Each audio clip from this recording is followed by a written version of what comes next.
말씀은 고린도전서 12장 4절부터 7절입니다. 같이 한 목소리로 봉독하시겠습니다.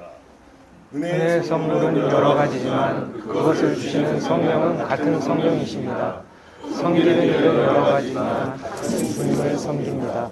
일의 성과는 여러 가지지만 모든 사람 안에서 모든 일을 이루시는 분은 같은 하나님이십니다. 각 사람의 성령을 나타내시는 것은 공동의 이익을 얻게 하려고 하시는 것입니다. 아멘. 영상 하나 같이 보시겠습니다.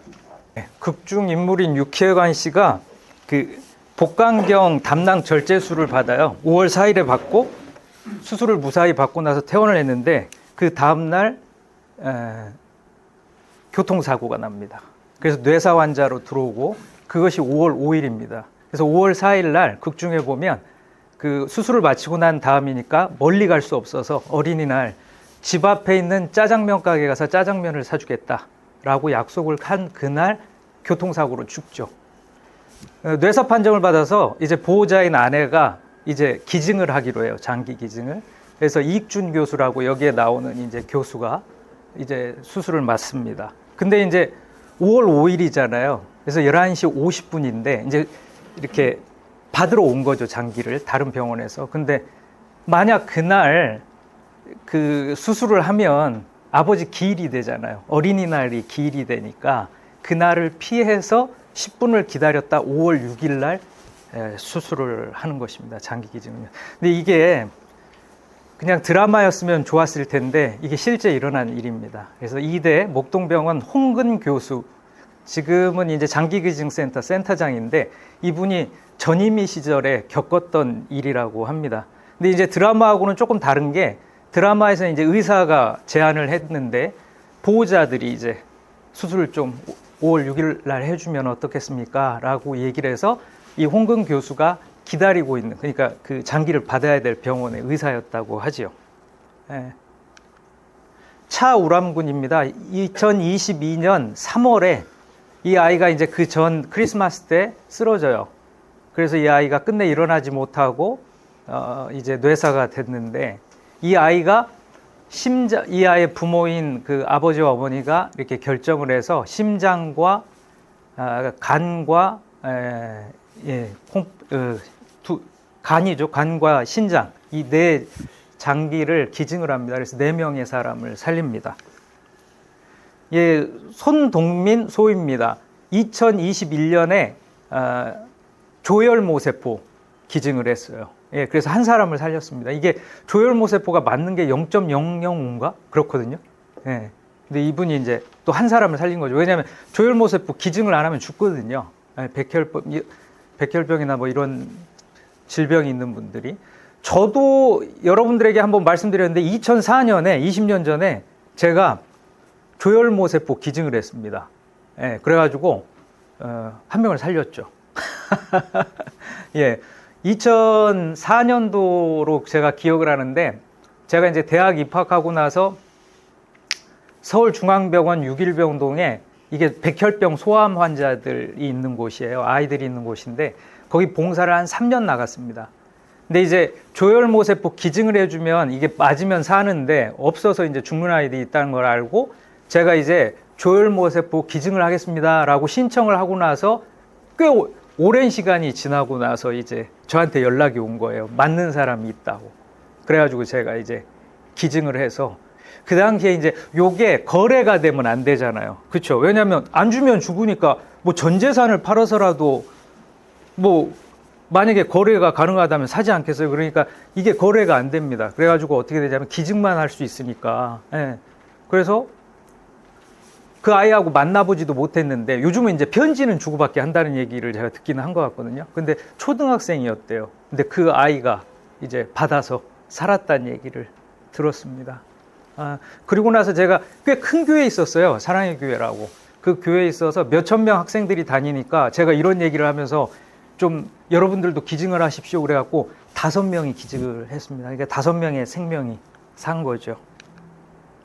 여러분 우리나라가 그 작년에 통계에 의하면 헌혈한 사람이 260만 명 정도가 헌혈을 했고 지금 4월 달까지 제가 통계청에 들어가서 확인해 봤더니 65만 명이 헌혈을 했다고 합니다.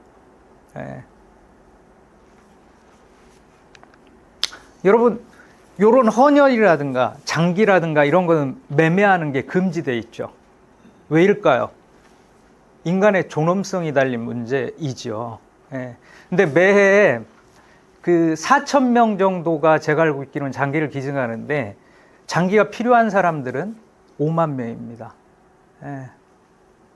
턱없이 부족하죠. 너무너무 이렇게 몸이 아파서 장기를 받아야 될 사람들은 너무 간절하게 하죠. 못 받으면 죽으니까. 그렇지 않습니까? 근데 이 장기는, 이런 피는 우리가 거래할 수가 없죠. 이건 거래하면 큰일 나는 거죠. 우리가 알고 있는 겁니다. 이런 것들은 거래가 안 된다. 왜? 생명과 관련된 거기 때문에. 이거는 오직 선물로서만 주어지는 것이죠. 제가 여러분들하고 이렇게 분위기가 이렇게 될 줄 예상을 하고, 되게 지금 집중력은 좋은데 그 벚꽃 피는 날 지금 막 이런 얘기 하니까 막 우리가 너무 좀 그렇잖아요. 그러니까 이렇게 두 사람씩이나 세 사람씩 짝지어서 무슨 선물을 여러분들은 받고 싶은지, 요 얘기 잠깐 한번 해볼게요. 알아서 내가 사겠다. 네, 좋습니다. 여러분, 선물에 대해서 여러 가지 얘기를 해주셨는데, 이게 선물이라는 게 뭐죠? 이렇게 대가를 바라지 않고 그냥 그야말로 그냥 주는 거죠. 이거를 이바지 음식이라고 합니다. 이바지 음식이라고 하는데, 이받다라는 말이 있어요. 이받다, 잔치입니다. 잔치. 이받다라는 말이 잔치한다는 뜻이거든요. 근데 시골에서도 요즘은 이바지 음식이라고 그러는데, 예전에 이바지 음식이, 요즘은 뭐 어떻게 됐냐면, 이바지가 결혼할 때 이렇게 서로 주고받는, 사돈끼리 주고받는 음식을 이바지 음식이라고 하죠. 그래서 그런데 생각해 보면요, 이바지란 말을 지금은 뭐라고 쓰고 있죠, 여러분? 사회에 이바지한다. 제가 사회에 이바지하겠습니다. 이렇게 얘기하지 않습니까? 잔치예요. 잔치는 뭐죠? 예전에 잔치 때는요, 이 거렁뱅이나 잘 못 먹던 사람들, 이런 사람들이 그날이 진짜 잔칫날인 거예요. 그러니까 부자들이요, 잔치를 열면, 요즘도 인도 가보니까 어떤 인도에서는요, 결혼식을 한 달을 하더라고요. 이야, 전 재산을 그냥 탕진을 해버리더라고요. 그래서 동네 근방에 온갖 사람들이 와서 한 달 동안 먹는 거예요. 그러니까 이바지한다라는 거예요. 내가 가지고 있는 것들을 사람들하고 나누어서 잔치를 연다, 이거죠. 그러니까 내가 사회에 이바지한다. 그쵸? 내가 잔치가 되겠다. 이게 뭐냐면 성경에 가나의 혼인잔치를 이렇게 어떤 화가가 멋지게 묘사를 한 겁니다. 고대 근동 사람들은요, 이렇게 성경이 고대 근동을 배경으로 하지 않습니까? 고대 근동 사람들이 이렇게 이바지를 한 거예요. 잔치를 여는 겁니다. 잔치를 열어서 가난한 사람들, 이웃 사람들, 뭐 부유하거나 가난하거나 상관할 거 없이 모두가 와서 음식을 나누고 먹게 한 거죠. 이 이바지죠. 이 잔치입니다. 제가 이제 좀 전환해서 이 얘기를 드리고 싶은데, 이 대학이 볼로냐 대학이에요. 최초의 대학이죠. 그 다음에 여기가 파리 대학인데 1088년에 생겼고 1150년에 생긴 대학입니다. 그 당시 대학들은 필수적으로 7개 과목을 들어야 3개의 상위 과목을 들을 수 있었어요. 뭐냐면 7개 과목은 뭐 문법, 수사학, 기학 이런 것들을 듣고 나서야 3학을 들을 수 있었는데, 뭐냐면 의학, 그 다음에 신학, 법학입니다. 의학, 신학, 법학이었어요. 요게 이제 상위 학문이었습니다. 근데 이 학문들의 특징은 뭐냐면 소명의식이 있어야 되는 거예요. 달리 말해서 뭐냐면, 이러한 공부를 할 수 있게 된 거는 사회가 우리에게 혜택을 준 거라 이거예요. 그리고 굉장히 이제 상위 계층의 사람들이었겠죠. 그 당시에도 이 정도 공부를 할 정도면. 그래서 이 사람들은 에게 강조된 건 뭐였냐면, 이거를 거저 받았으니까 어떤 선물로서 당신들도 받았으니 사회의 선물로서 주십시오 하는 소명의식을 강조했습니다. 지금도 저는 그렇게 생각합니다. 뭐냐면 의학, 법학, 신학, 이 학문은 특별히 더 어떠해야 된다? 이 학문들을 해나가는 사람들은 소명의식이 있어야 된다는 것이죠. 이바지해야 된다는 것이죠. 왜냐하면 너무 많은 사람들의 삶의 중요한 선택과 결정적인 어떤 영향력을 발휘하기 때문에 요거는 이제 선물로서 주어져야 된다는 것이죠. 이 사람들이 하는 일들이. 요 이제 그걸 보고 마무리하려고 하는데요. 이게 이제 제가 알고 있기로 2008년도에 부산에 있는 어떤 초등학교에서 비빔밥을 만들어 먹는 장면입니다. 근데 어떻게 하고 있죠, 여러분들? 서로 먹여주고 있거든요. 뒤에 몇 개 더 있는데 제가 요것만 하고 마무리했으면 좋겠는데. 자, 천국과 지옥은요, 똑같대요. 어떻게 똑같냐면 천국하고 지옥을 가봤더니 테이블이 이렇게 있는 거예요. 그래서 테이블이 있고 음식이 있는데 긴 숟가락을 준답니다. 그래서 어떻게 하냐면 먹으라고 이거예요. 근데 지옥은 어떨까요? 그 긴 숟가락으로 자기가 먹으려고 하다 보니까 한 입도 못 먹는데요. 근데 천국은 어떻다고 그러죠? 긴 숟가락으로 서로 먹여주는 겁니다. 이바지해야 된다는 것이죠.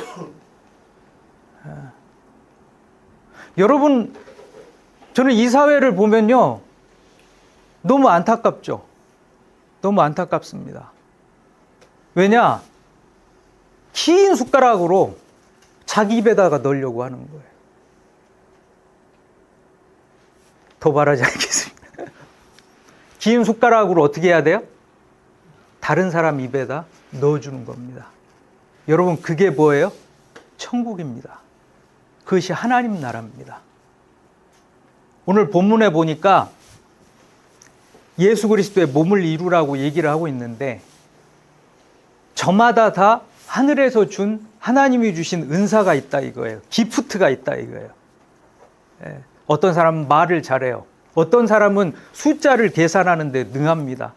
어떤 사람은 관계를 잘 맺어요. 어떤 사람은 기가 막힌 아이디어를 갖고 있어요.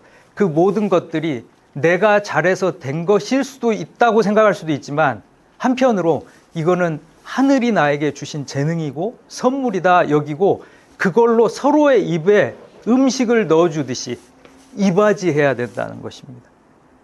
우리가 다른 사람에게 선물로서 살아가야 된다는 거예요. 우리가 날마다 다른 사람에게 선물로서 살아가면 날마다 우리의 삶 속에 하나님 나라가 임하는 것입니다. 예수 그리스도께서는 성경에 보니까 우리에게 선물로 오셨다고 돼 있어요. 그분은 우리에게 생명을 가져오셨죠. 그래서 그분이 기프트라고 얘기합니다. 예수님은 우리에게 생명을 가져다 주신 분이십니다. 여러분, 우리가 예수님의 정신으로 살아간다. 예수님의 마음으로 살아간다. 다른 사람의 입에 어떻게 해요? 음식을 넣어주듯이, 먹여주듯이 이바지하면서 살아가는 삶일 것입니다.